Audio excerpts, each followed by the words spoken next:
All right. One more minute, then we're going to get going.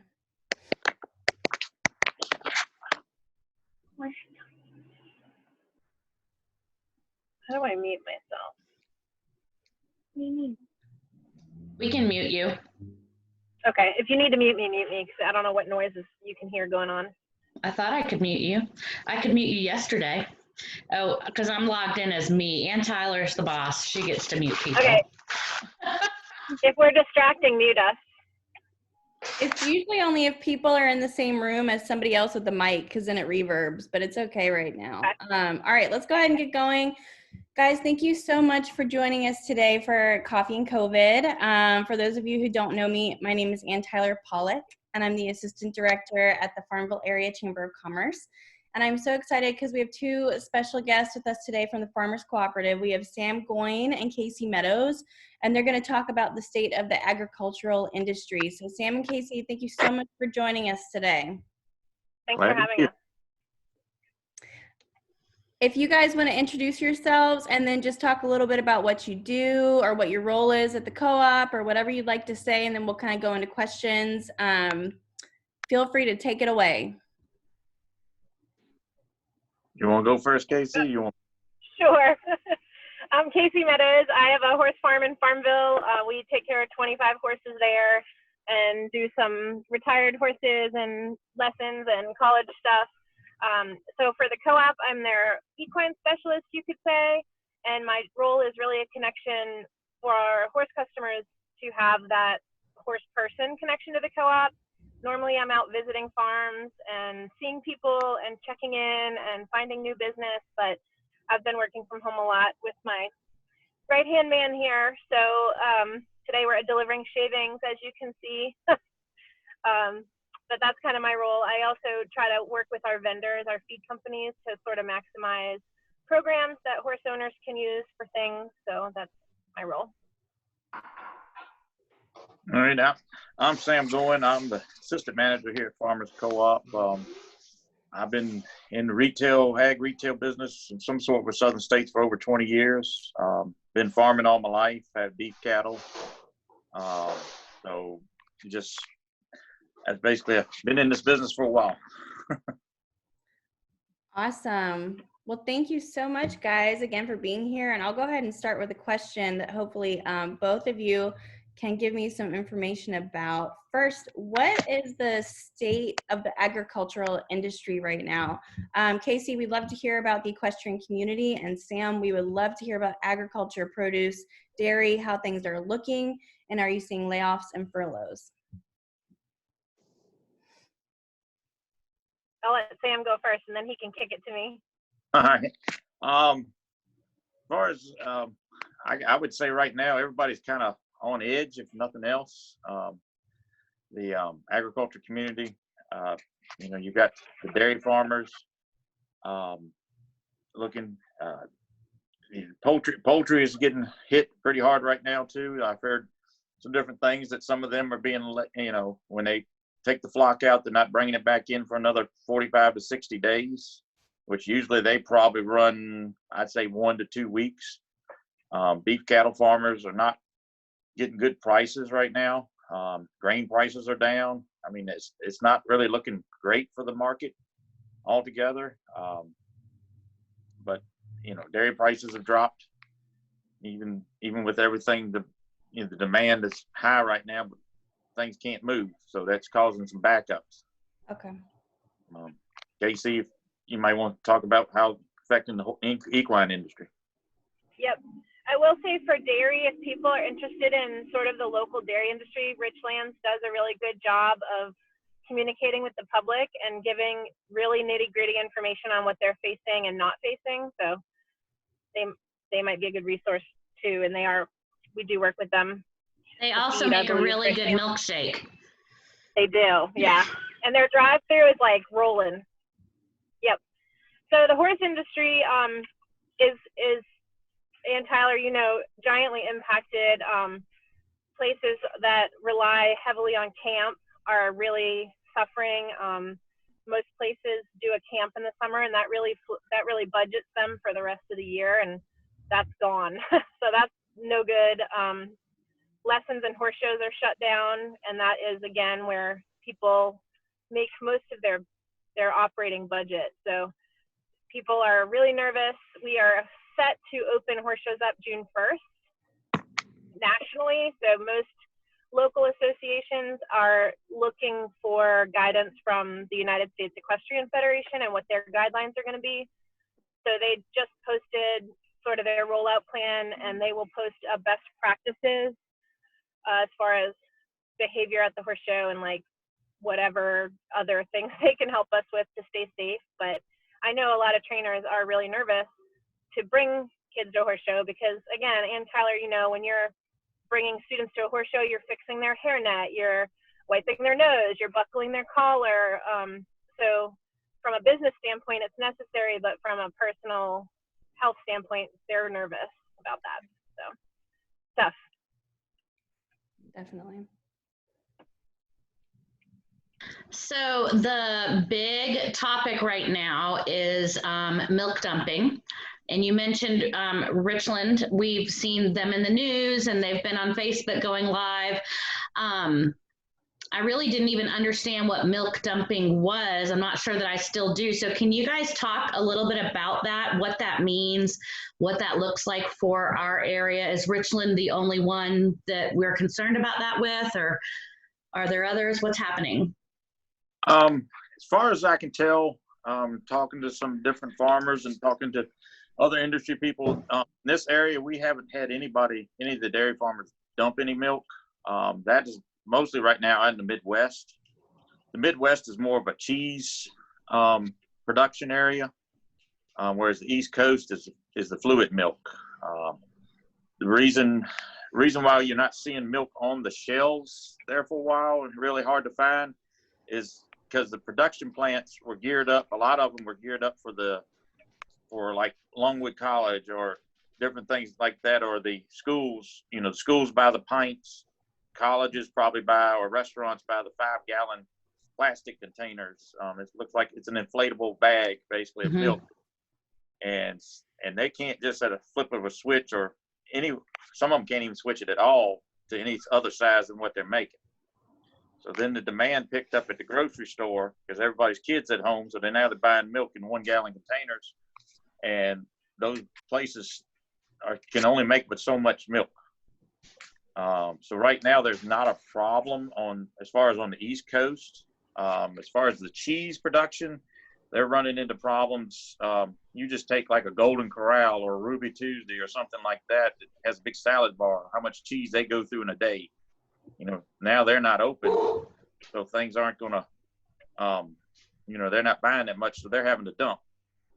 They just don't have anywhere to go, and they can't find trucks to haul it from the Midwest to the East, because it's just unbelievable that, we're seeing this, but it's happening. But as far as I know, it has not happened around in this area.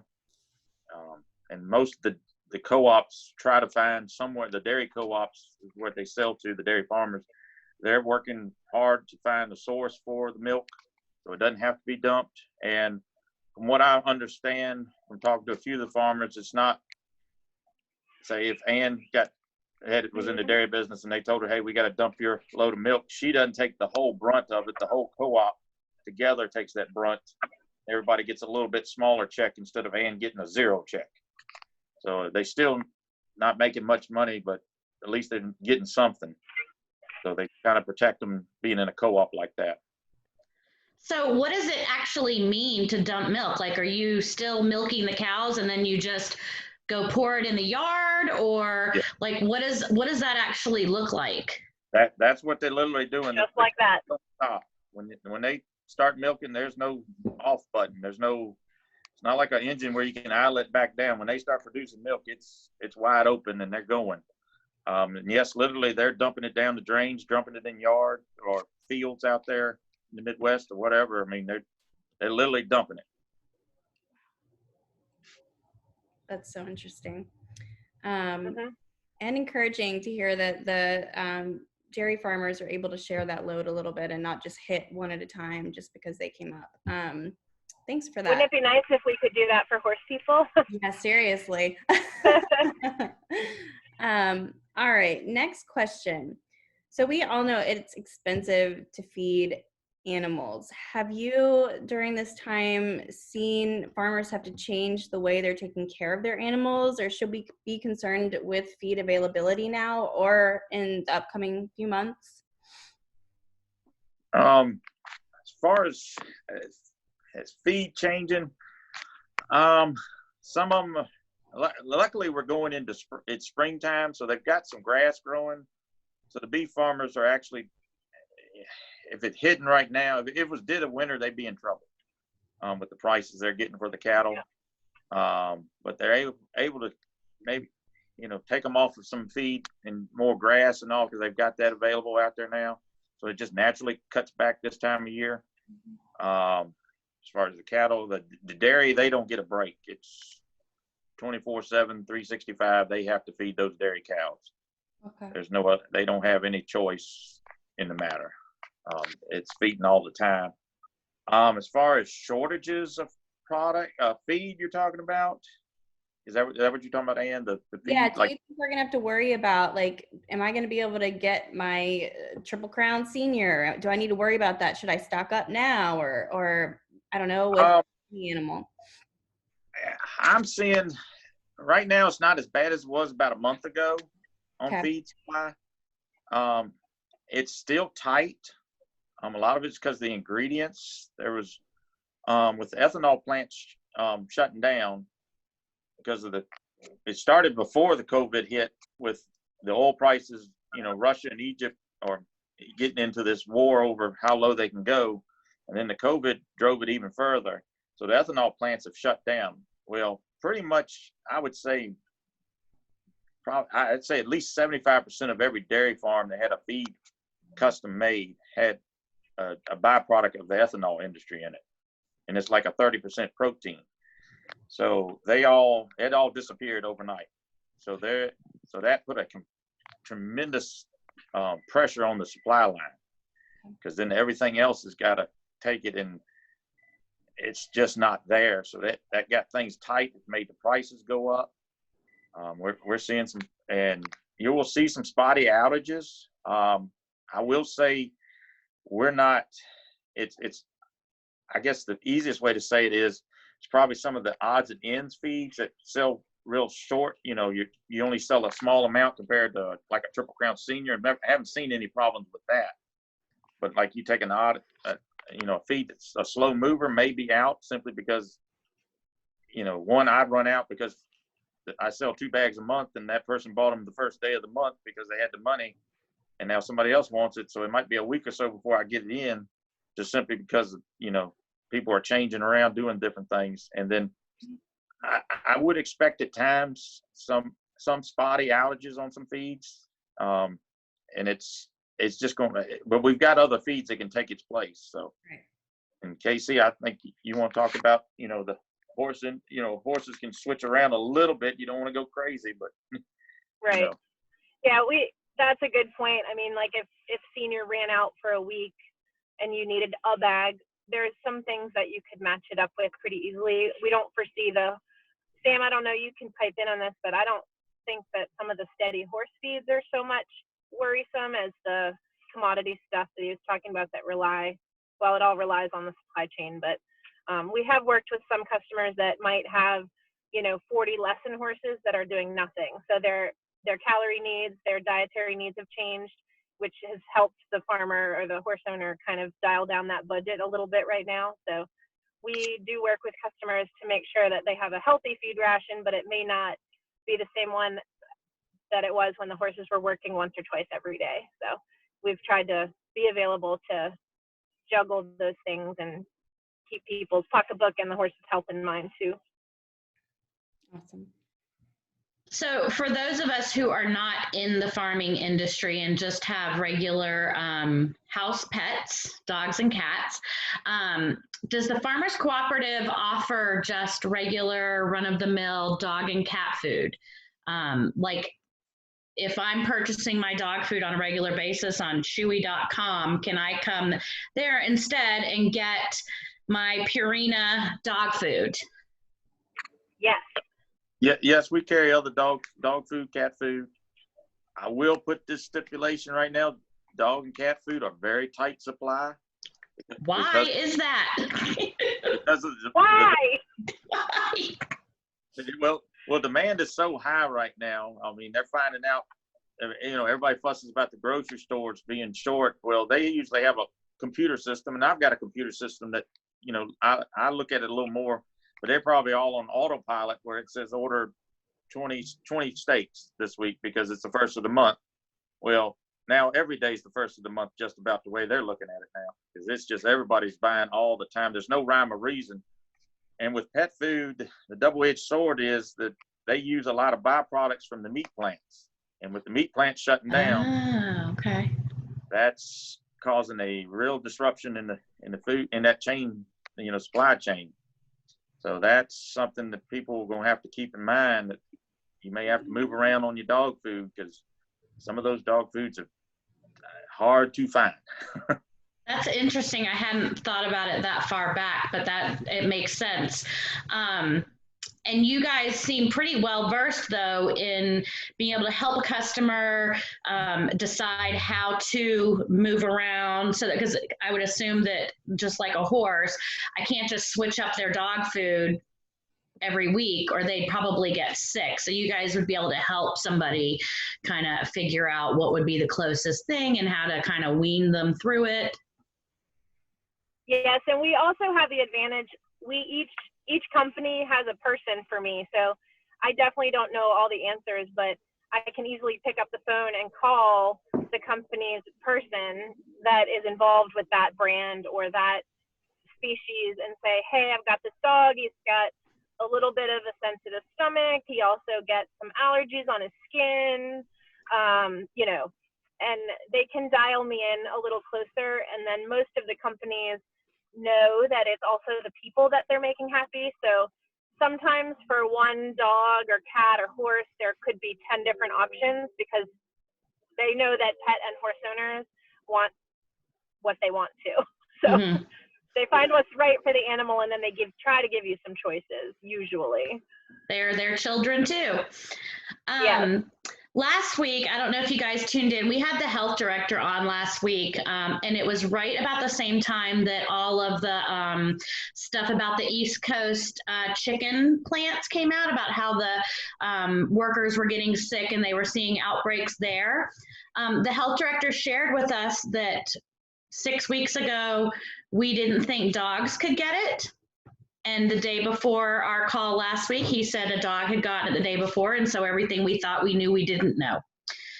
Have you guys heard of any other animals in the farming industry, horses, cows, that can get COVID? And are you concerned about that? Do you have customers that are concerned about that? I haven't heard any of that. I'm sure, I would say everybody has some kind of concern, what different levels they have it, but it's just, I'm sure there's concerns. That's the best thing I can say on that. You haven't heard anything locally about our people. Okay, good. What can the Farmville community and the Farmville Chamber community do to help the Farmers Cooperative in Southern states be more fruitful during this crisis? Well, go ahead, Sam. Go ahead, Casey. Well, one thing that I'm not sure everybody knows is that we are farmer owned.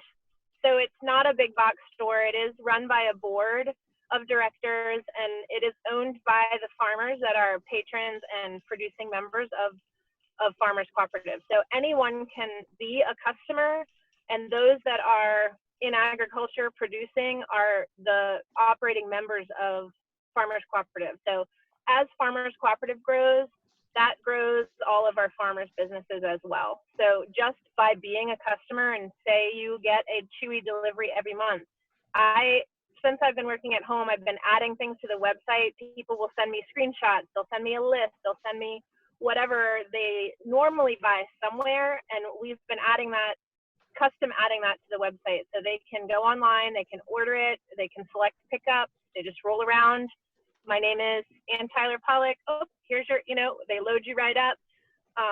So just the awareness that we're farmer owned, and we are all in some way, shape, or form connected to agriculture. I do horses. Sam's son, he does beef cattle. We have some, there's just kind of a connection and a knowledge base that is just not necessarily at every store you can buy dog food. That's awesome. That's really good to know. It is. Sam, I don't know if you have anything to add to that. I mean, we're trying to find stuff that you normally wouldn't think about us here. I mean, I've added paper towels. I've got, I'm for toilet paper at times. I found hand sanitizer, things like that. Dawn dishwashing detergent. I had one of my employees say she couldn't find it in the store. I found a source through one of my suppliers, so we've now have it in stock. Stuff we've never carried before, but we're trying to help the community to fill that void that maybe they can't find at certain times. That's excellent that you guys are able to kind of pivot and really meet your customers where they are. I bet that's very much appreciated. And to know that I can send you a screenshot of my Chewy order and just order it from you next month, you will hear from me this week. Chewy. I love Chewy just in general. Yeah. But we have, Sam is really creative, and I try to be, but we have access to tools, and I know people are stuck home doing projects. We've got fencing stuff. We can order hand tools and yard furniture. We don't carry a lot of that, but we can get a lot of that. So send me a screenshot, what you like. Absolutely. That is awesome. Such great information. I love ordering and just swinging around back. I can have my baby in the car and someone will help me put it in, and then I can take off before he starts crying.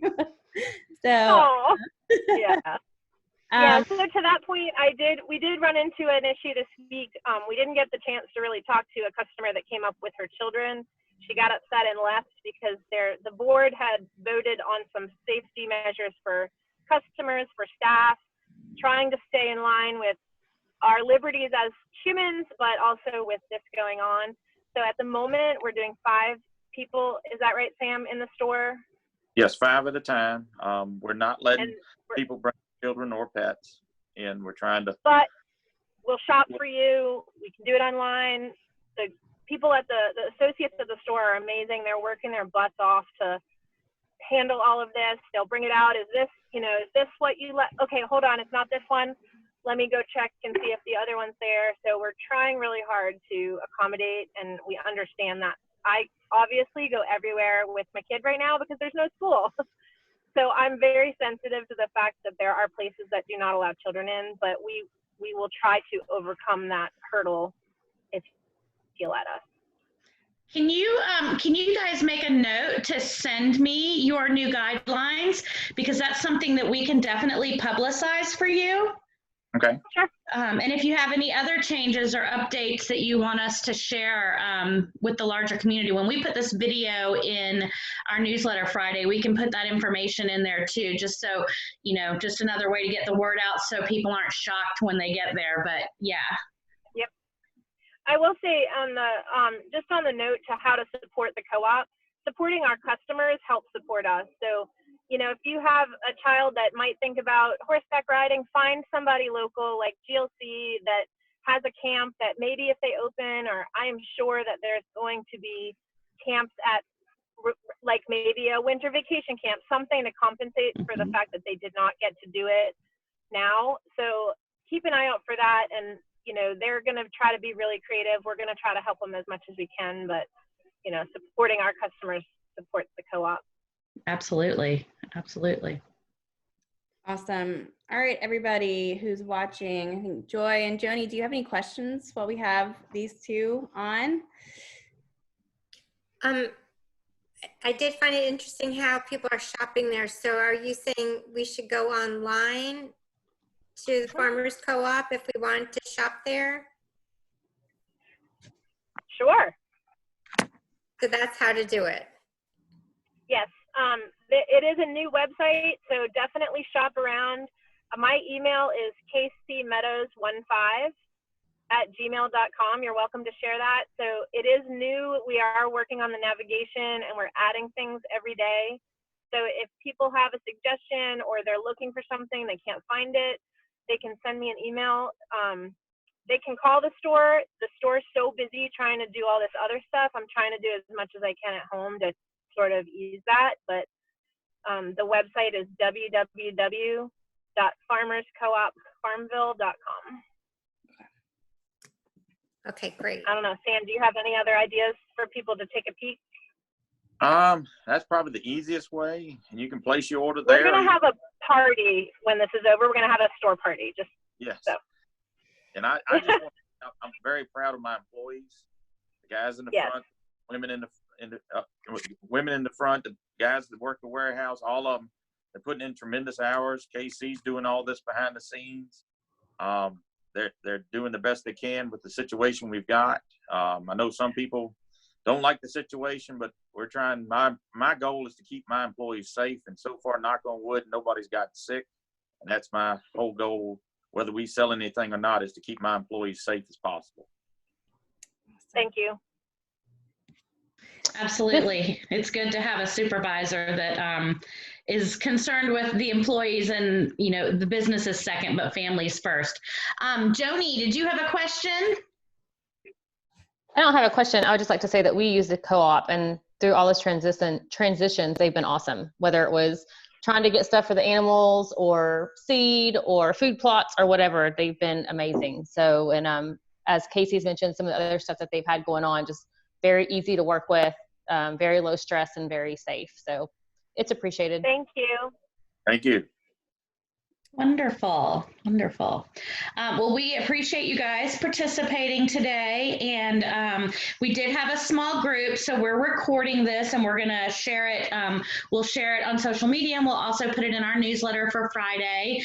And just a reminder that next week we have Sherry McGuire from the Small Business Development Center.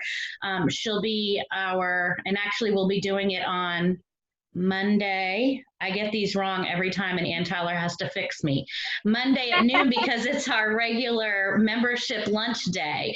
And so Sherry will be our speaker, kind of talking about, like, what if you didn't get the PPP loan? What do you do next? Or how we're getting it, but it's not here yet. What do we do? So, or what other options are out there because we didn't get PPP. Or run and hide if you did get it so that your neighbor doesn't know. So that'll be exciting, and that'll be at noon, and we'll publicize that in all the right places. Don't forget, Casey, I've got your email and your website, so we'll be sharing that. You guys don't forget to send me all the details about your regulations for coming and shopping at the store. All right, Sam and Casey, thank you so much for joining us. Such great information, and I think a lot of people Thank you, ladies. will be Thank glad you. to know. So take care, and we'll see you guys soon. Thank you. Bye, everyone. Bye-bye.